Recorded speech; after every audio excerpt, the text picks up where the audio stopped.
The second coming of Christ iprogram yakanangana nekudzoka kwaJesu Kristu. Idi Jesus is coming again. Asi mukati meBible zvinoita sekunge paachauya tinenge tisiri kumachechi, tinenge tiri kudzimba, kumabasa, kuminda nekumwe kwakadaro. Muprogramu inoyi ndina mukoma Gift Rodzi tati timboteera kudzimba kwatinoswera. Ichokwadi chiri kutaurwa naCaston Betera. Jesu haazouyi tiri kuchechi kana panzvimbo dzekunamatira. Achauya tiri kwatinoswera kwakasiyana-siyana. Ikoko kwacho kwatinoraramira. Kungaa kumabasa, kuzvikoro, kudzimba. Ndosaka tati muchirongwa chinechi titenderei timbozotandarira ikoko kwamunoswera, kwamunoraramira. Tina proclaim chaora nhasi ndiye ari kutiisira musign language. Ngoma Gift kwasai vateereri. Vateereri tinokuchingamidzai kuchirongwa The Second Coming of Christ. Urukuro yedu tiri kumaraini chaiko ngoma. Inoti suicide part 2. Isai mushona. Kuzviuraya part 2. Ende zvinhu zvinoitika kumaraini. Zvinoitika kumaraini. Saka urukuro yedu zvatodaita nhasi ngoma. Toda kutarisa maarea 2. Toda kutarisa area yeurwere. Totarisa yevana vari kukura mukati medzimhuri. Right. Paurwere zvatoda punyaya dzekuzviuraya. Paurwere mukoma zvatoda kuona ndezvekuti ndizvo here kuti urwere pane paunonyanya zvekuti unoti beta nditange ndatofa ndizviuraye pane kuzourayiwa neurwere. Toda kushandisa bhuku raJob. Job chapter 2 verse 7 to 9. Job 2 verse 7. Naizvozvo Satani akabva pamberi paJehovha akarova Jobho namaronda akaipa kubva patsoka dzake kusvikira pamusoro wake. Akatora chaenga akazvikwenya nacho akagara pasi pakati pamadota. Ipapo mukadzi wake akati kwaari, ucharambirana zvino pakururama kwako here? Shovora Mwari ufe hako. Bona marwariro akaita Jobho mukoma. Urwere hunoita uchisiyana zvichienderana nenguva yataakurarama. But I think chikonzero Satani akarova nemamota. Iko kuine dzimwe hosha dzaanogona. Aida kuti zviite effect pana Job, zvoita effect pane vanoona. Kune urwere hunofamba neropa. Waunogona kungonzwa iwe kuti wedu ndiri kurwara. Vanhu votoshaya kuti uri kurwara papi, but uchinyatsonzwa kuti ndiri kurwara asi zvisingaoneke. But apa ndiri kufunga Satani zvaakatodaka. Akaziva ndikapa urwere hwakadaro unoshinga uri wega uchidaro, saka akada hunoonekwa nevari kuuya futi. Vauya uzoona murwere pavanoona miri wese ari mamota, ari maronda. Iwewe futi uchiona maronda ako akaziva kuti pane zvinoitika. Chii chinoya mupfungwa ngoma? Ndo panozoti sezvataurwa nemukadzi waJobho kuti kufa kuri nani pakadai. Because anenge aitoziva kuti vauya kuzokuona hapana pavanonyepa kuti nhasi muri kuratidzika zvakanaka. Haugone kunyepa mamota akatushuka kudaro. Iwewe wacho uchizviona wega unonyatsoona kuti panapa ndofunga ndaakusemedzesa vanhu.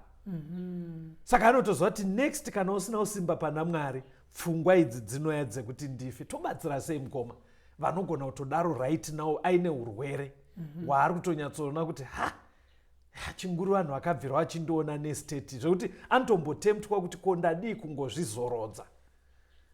Vanhu vanofanira kungomirira Mwari, because kana urwere huchikuendesa kumarinda, mirira kuenda kumarinda kwacho. Very good. In other words, tiri kuti ngatimirirei urwere hwacho hutiuraye. Pane kuzviuraya. Haudimbudzire. Hauti ndoda kuchingura ndibatsire urwere. Kana urwere huri huchakura yamudikani, siya hukuuraye. Option haisi yekuita overdose pamishonga yauri kushandisa. Munoziva kuti vamwe anozvita maune kuti uraiwe nemushonga. Ari kutoziva nguva dzaakanzi nana chiremba unonwa. Even vaari kugara navo pamba vanenge vachitoziva nguva idzodzo. Ava vangobuda bedzi kuenda kugarden. Iye anosara onwa futi achitoziva kuti zvinogona kundipfuudza. Kana kuramba kunwa mushonga kuti ndandife zvo. Exactly. Pfungwa iyoyo haina kunaka iyoyo. Hatinzwei Job akazoita sei. Job 13 mukoma. Verengai verse 15 na 16. Job 13 pa 15. Kunyangwe akandiuraya hake ndichamumirira hangu. Kunyangwe zvakadaro ndichazvidavirira hangu pamberi pake pamusoro pomufambiro wangu. Ndirwo ruchava ruponeso rwangu, kuti munhu usingatendi Mwari haangasviki pamberi pake. Kunyange ukaita urwere hwakadii, wotsanangurwa woonekwa nema-x-ray, umwe hwacho unototaurwa kunzi maonero atiri kuita ndofunga pasara mwedzi 9 kana 6 kana 12. Iyoyo yataurwa mwedzi iyo nana chiremba ngatiimirirei. Regai isvike. Haisi yekuti after all I am dying. Pfungwa iyo haidiwe naMwari. Pamwe patauda kuenda mukomo. Apa manje apa ndokumbira kuti munyanye kutozotaura imimi. Toda kutaura nevana vatinawo mumba. Inzwai pfungwa yavanotaura especially kwatiri vafundisi. Akaona kuti akurira mumhuri mune urombo. Maari kunyatsoona kuti zviri kunetsa. Unonzwa umwe mwana achiti, pastor, I didn't beg to be born. Handaukumbira kuzvarwa. Handaukumbira kuzvarwa inini. Pana anombokumbire. Pamwe pacho akaona kunge ari kushungurudzwa adisiplinwa. Anonzwa achitaura kuti handina kuaplya ini kuuya panyika inini. Ukanzwa achitaura kudaro, arida kuita futi pfungwa mberi kwacho dzekuti so ndinogona kungobva futi panyika pacho. Koita pamwe pekuti ari kufunga kuti dai vabereki vandiitira something, vokundikana. Handitika? Saka unonzwa akutaura kuti vakatiwisire chii panyika pano. Pane kakutaura kekuti ukakanzwa kachinzarwa kuvabereki unoshiya kuti hai, but kuseri kwepfungwa iyoyo ndekwekuti kana vatadza kundiitira izvi, saka beta ndife. Saka toda kubatsirana navo zvatoda kuita mukomo. Ndezvekuti adisiplinwa asiri kuwirirana nazvo. Pfungwa yekuzvuraya haisi option. Ari kukura mumhuri mekutoti wapasa grade 7 wapasa form 4 woshayirwa mari yeku-A level. Hachisi chikonzero choti beta ndifeni. Vaindizvarirei vachitadza kundiendesa kuchikoro. Vafana ndozvavari kuita mukomo. Saka toda kuti tione paupenyu hwaJesu kuti akakura here zvinoda kuenderana nevana vedu nhasi. Ndo maonero atoda kungoita chete. Hebrews chapter 4 verengai vhesi ya 15 na 16. Hebrew 4 vhesi ya 15. Nokuti hatino muprista mukuru usingagone kutinzwira tsitsi pautera hwedu, asi wakaidzwa pazvinhu zvose sesu, asine zvivi. Naizvozvo ngatiswederei tisingatyi kuchigaro choushe chenyasha, kuti tinzwirwe ngoni, tiwane nyasha tibatsirwe nenguva yakafanira. Hanzi Jesu anogona kubatsira masituations ese. Because hakuna zvatinosangana nazvo. Zvatinogona kuti kwaari, iyi ndofunga nyaya inyowani. Ndofunga Jesu anofanira kutomboiverenga mumanotsi kuti inoitwa sei. Haana kumbozviona. Aiwa, hanzi dzese ane kaufamiliarity kaainadzo. Toda kutanga necase 1 yemunhu ari kuti iye zvinezvi mama vakadzimara kufa, havana kumbondiudza kuna baba wangu, vaindizvarirei. Ana sekuru vese havasi kutoziva. Wekuti une maquestions ane chekuita nekuuya kwako panyika. Manzwa here zvatoda kuti hausi kunyatsoona kuti origin yako yafamba sei. Matthew 1 verse 19 na 20. Mateo 1 pavhesi ya 19. Zvino Josefa murume wake zvaakanga ari munhu wakarurama, asingadi kumunyadzisa, wakafunga kumurega chinyararire. Zvino akati acharangarira izvozvo, tarira mutumwa washe akazviratidza kwaari pakurota akati, Josefa mwanakomana waDhavhidhi, usatya kutora Maria mukadzi wako, nokuti chakagamuchidzwa mukati make ndechomweya mutsvene. Of course, Jesu akazvarwa iri mimba yemweya mutsvene. But pfungwa yatiri kuda bedzi ndeyekuti zvakatombonetsa Josefa. Zvekutoti pakuzvarwa kwake, kunyange zvakamanejwa, isusu taakuziva chokwadi kuti hapana chakaipa chakaitwa naMary. But pfungwa bedzi yekuti pari kuita kunge pasiri kunyatsozikanwa kuti zvafamba sei, kuti azovapo ndo yatiri kuda. Kuna Jesu it was clean. But toda pfungwa yekuti kune mwana ari kuti kuzovako kwake panyika hakusi kuita kunge kwakajeka. Pfungwa yekutanga toda kutongoti ngazvizoti ndo zvaivewo Jesu. Isaine mashoko akanaka. Pfungwa kuti zvisiri kureva kuti pana Jesu pane musikanzwa wakaitwa. Thank you. Asi pfungwa iri kuti kunyange paine misikanzwa yakaitwa, kushorwa kwaungaitwe mupfungwa dzevanhu, kana kudzikisirwa kwaungaitwe mupfungwa dzevanhu, hausiri wewe kutanga. Chero Jesu aishorwa mupfungwa dzevanhu semashorerwo aungaitwe. Luke 2 verse 6 na7 akazvarwa paijesu. Timboona kuti background yake yakamira sei. Luke 2 verse 6 na7. Luka 2 pavhesi ya6.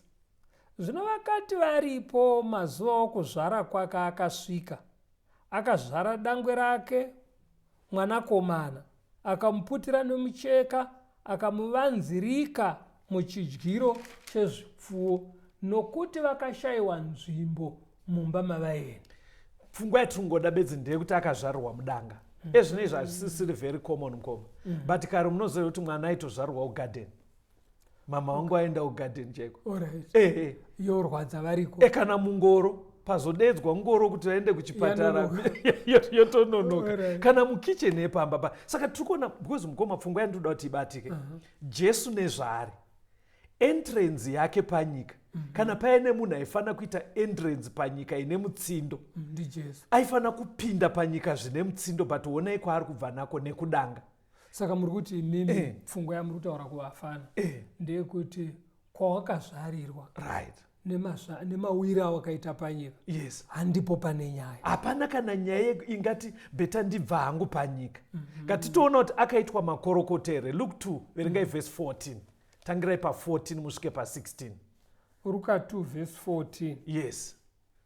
Zvino vatumwa vakati vabva kwavari vaenda kudenga, vafudzi vakataurirana vachiti, ngatiende hedu Bheterehema tindoona chinhu ichi chakaitwa chatakaziviswa naShe. Ipapo vakakurumidza kuenda, vakawana Maria naJosefa norushiye ruvete muchidyiro chezvifuyo. Ndiani akaita makorokota aJesu? Vafudzi. Kamusazeze kutaura vafudzi mukoma.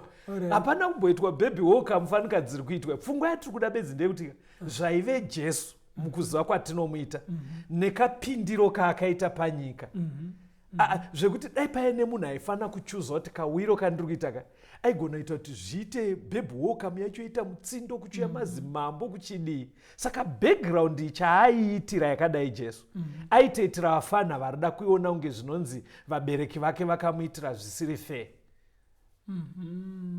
Because munhu anogona kugara pasi kuti inini ndikatarisa upenyu hwangu kubvira pandakatangira chaipo chaipo hapana chinombonakira. Very good. Anotanga kuti kubvira ndichitanga inini pasita, kubvira mazvarirwo angu chaiwo hapana kana chinonakidza chiri panditi. Hachisi chikonzero chekufa icho. Vaive vakapfuma here Mary naJoseph? Handei pana Luke 2 ipapo mukoma. Verengai verse 22 to 24. Luka 2 pa 22.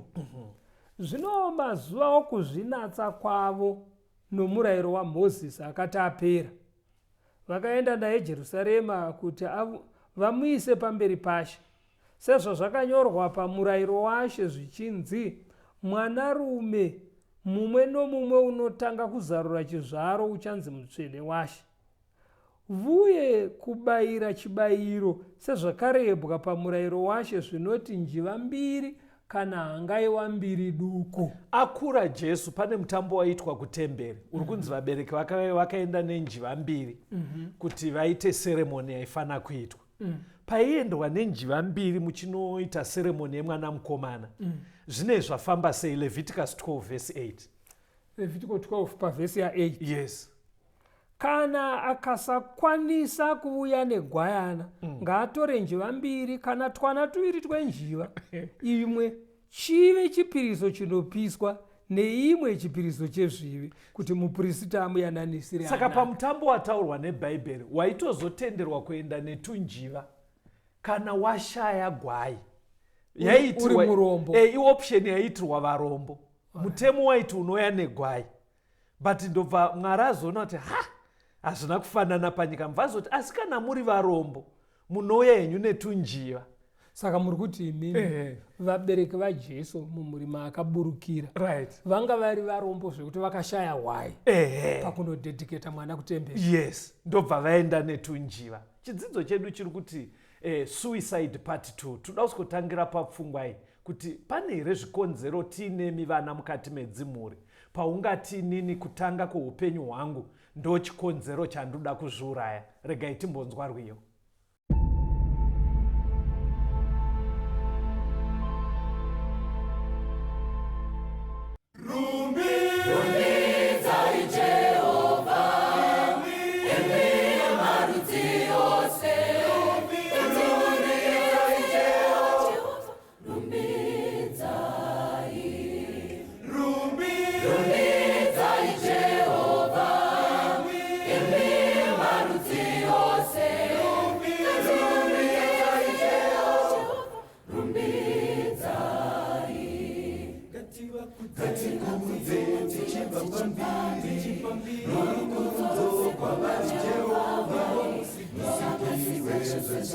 tinazvo ngativarumbidze ngatikudze tichipambire norugudze kwamajehova nosakasizvezve zvatinazvo ngativarumbidze rumbidzai Jehovha imi marudzi ose rumbidzai Jehovha rumbidzai Jehovha imi marudzi ose rumbidzai Jehovha rumbidzai vanotipavura pamwe nokucha ngatitende Mwari Baba musiki vakatipa mwanakomana Jesu rumbidzai vanotipavura pamwe nokucha ngatitende Mwari Baba musiki vakatipa mwanakomana Jesu rumbidzai.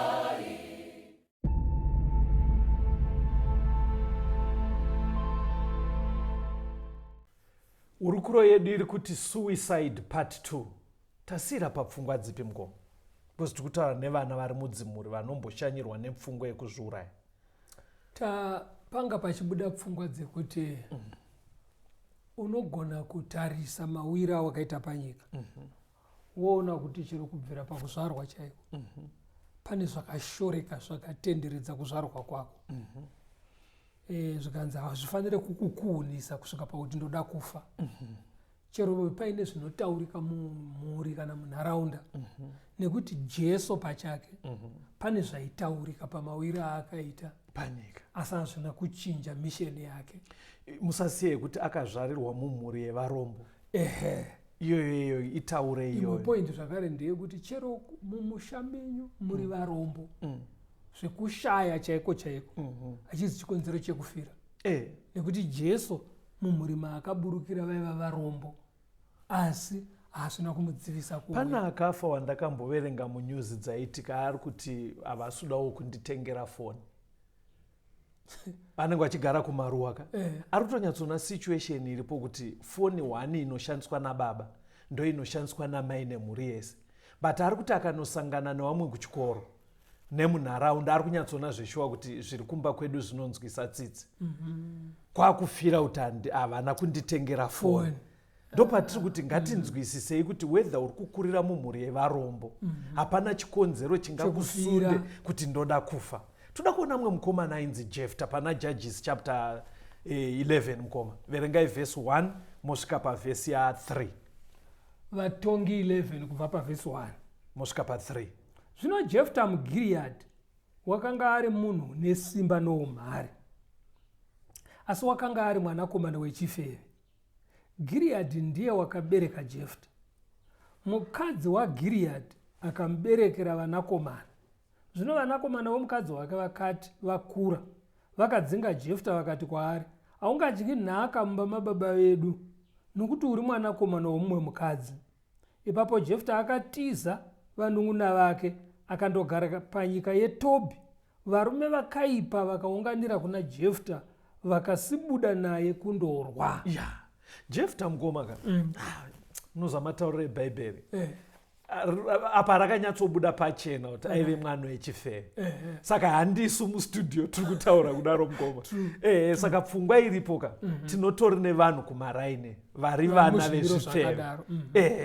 Ndopfungwa iri kubuda. Saka zvakaitika baba wake vakatanga kupinda uchifeve. Ndobva azvarwa ndiye mukomana mukuru.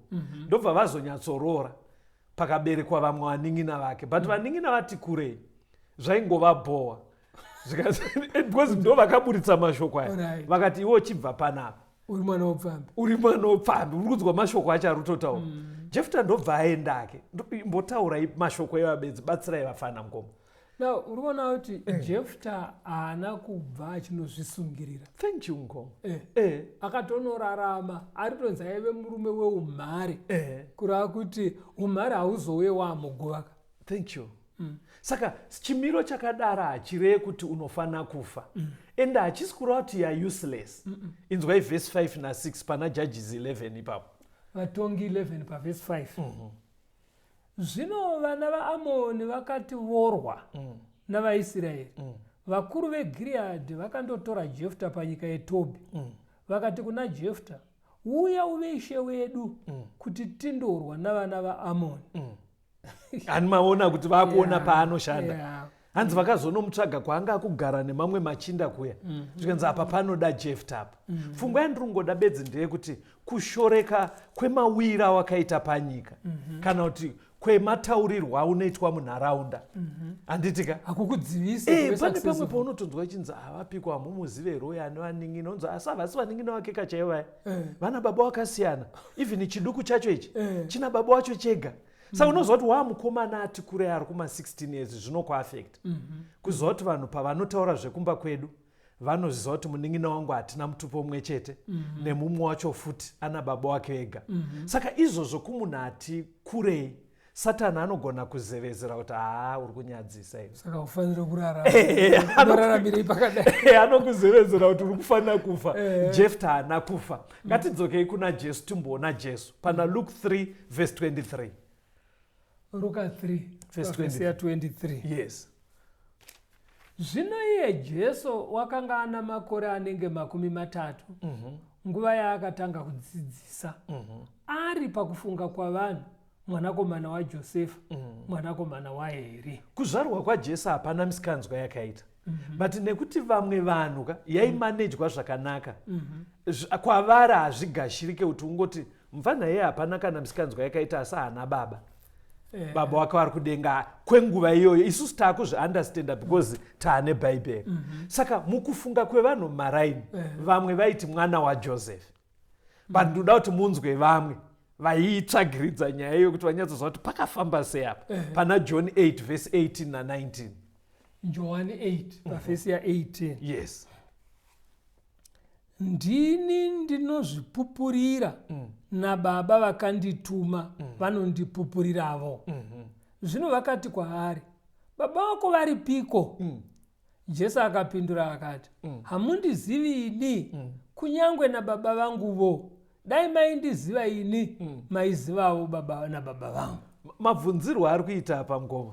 Haasi ekubvunzwa sekunge vari kuita enquiry. Yekuda kuziva kuna baba wake. Iri timu raitaura naro musi uyu raizviziva kuti Joseph is not the blood parent to Jesus. Saka paari kutaura zvekuti he baba wangu in other words dai ari nhasika ndezviya zvekunzi una baba here iwe. Ndezvekushora zvekumhura zviya kuti baba wako ari kupikwa iwe. Iyaya yekuratidza kuti uri kunyomba munhu. Saka ndo yaiitika kuna Jesu. Saka ndiri kuti mungomaka we have a friend in Jesus.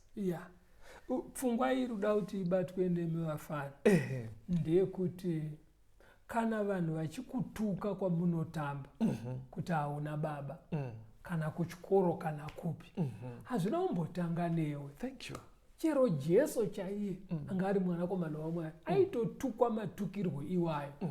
Pfungwa iri kubuda ndeyekuti hazvikudzivise kunosvika pari kuda kunzi naMwari usvike muupenyu. Unopasvika mukoma, unotopasvika. Iye makuriro aJesu mukoma. Dai tikaverenga kuna John 2. Paripo paya paaona mumwe mukomana uye andobva anodedza shamwari yake. Akanodedza ndiNatanieri, aidedzwa naFiripi. Jesu ndobva ataura zvaka. Vachiri kutaurirana vari 2 akabvunza akati, iwe uri kuti kune chakanaka chingabude kuNazareta. Mukoma, Nazareth vanodzidza Bhaibheri vanoti kaive kataundiship. Language yeyo munoinzwisa yekuti township. Growth point ariko masawa. Anenge growth point. But pamatownship aikomberedza gungwa reGariri ndo kaive the west. Tukuraya kumastandards ekurarama hatingagone kupomera eni guta ratinaro nhasi kuti sezvakaita ninga hatingadaro. But pfungwa yandoda kuti mubateka kaive growth point kaive nenhamo pakangoshoreka. Dai ari nhasika kwaive nenhamo.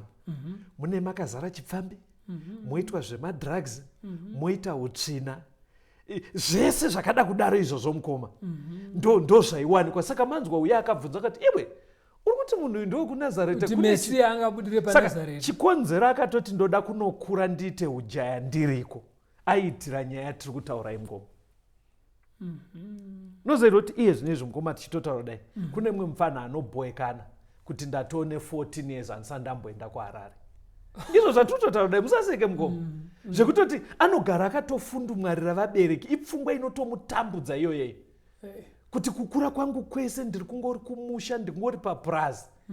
Saka chikonzero Jesu aikura kakurira aka, aiitira kuti timu iri rakadai riri kukura iroro rizoti ivo naJesu can be friends. Isai nemamawedzi enyu mukoma. Kureva kuti Satani anogona kushandisa magariro auri kuita. Yes. Nekwaunogara. Yes. Nezvimwe zvinotaurika pamusoro pako. Kudyara pfungwa nekudiridzira pfungwa mauri yekuti unofanira kufa. You're good for nothing. Yes. Yetu zvatiri kudzidza zvaiitika muupenyu hwaJesu ndezvekuti zvingafungwe nevanhu kana kutaurwa pamusoro pebackground yako hachizi chikonzero chekuti upfudze upenyu hwako nguva yaMwari isati yasvika. Nguva yaMwari isati yakwana. Ora, kana akakurira kuNazareth mukoma, Jesu aiteya fashion here. Airova fashion here, fashion. Kutaura sawafana. Airova fashion here, kufunga kwenyu kana akakurira muNazareth. Yaigwirova sei nzvimbo kwakadareko. Vanhu mazona zvikutoreva kuti according kumastandards enguva iyoyo, even dressing yake yaive yakaderera. Because haigoni kuzofanana nemayouth aive kuJerusarema, nemayouth aive kumwewo. Iwo uchibva kuNazareth kureva kuti zvakatoderera. Saka ndozvazvitori vanangu kwamutori. Haugone dzimwe nguva kufanana nemunhu ari kudhorobha rakati. Haugone dzimwe nguva kuita foni yakafanana naari kwakati. Kwauritori ikoko Mwari ane zano sezvaakangoita naJefta. Hapana chikonzero chekuzviuraya. John 19 verse 1. Mukoma toda kupindura mubvunzo wokuti kukana uchigara uchirohwa pamba, pamwe pacho usina mhosva yawamboita, vanongokurova vachikukwidzira izwi, vachingokurova, panoitwa sei? Ndoda kuti tishandise vhesi iroro kupindura ipapo tioneke vateereri. John 19 vhesi ya1.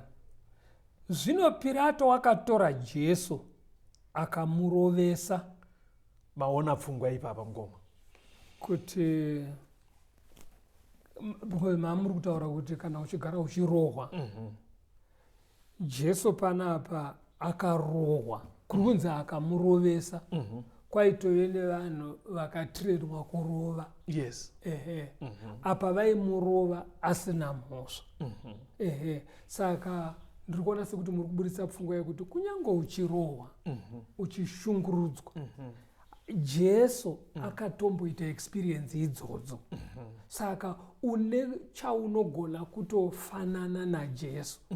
Asi ukangoenda tena pfungwa yekuti ndozviuraya nekuda kwezvakadai, wasuduruka manje kuna Jesu. Isai kachirungu akamukoma mushona. Ndokatoda kuoneka nako. Then vana vari mukati medzimuri vari kunzwa hurukuro inei, ndokumbira kuti patichakupai phone number munoisa message yekungoti pastor tazvinzwa, Mwari ngaandibatsire pfungwa iyi isatombowanikwe kwandiri.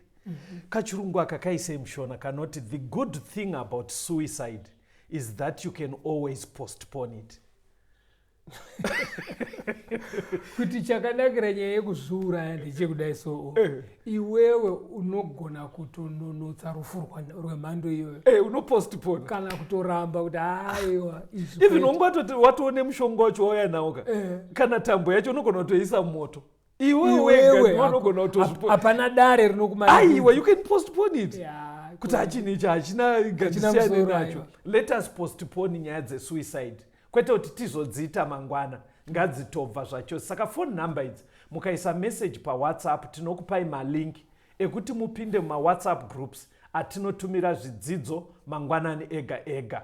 Phone number dzinoti 0717 091 615, 0717 091 615, kana kuti 0775 90 9095, 0775 909095. Tisangane zvakare pachirongwa chino, the second coming of Christ. Mwari vakukomborerei.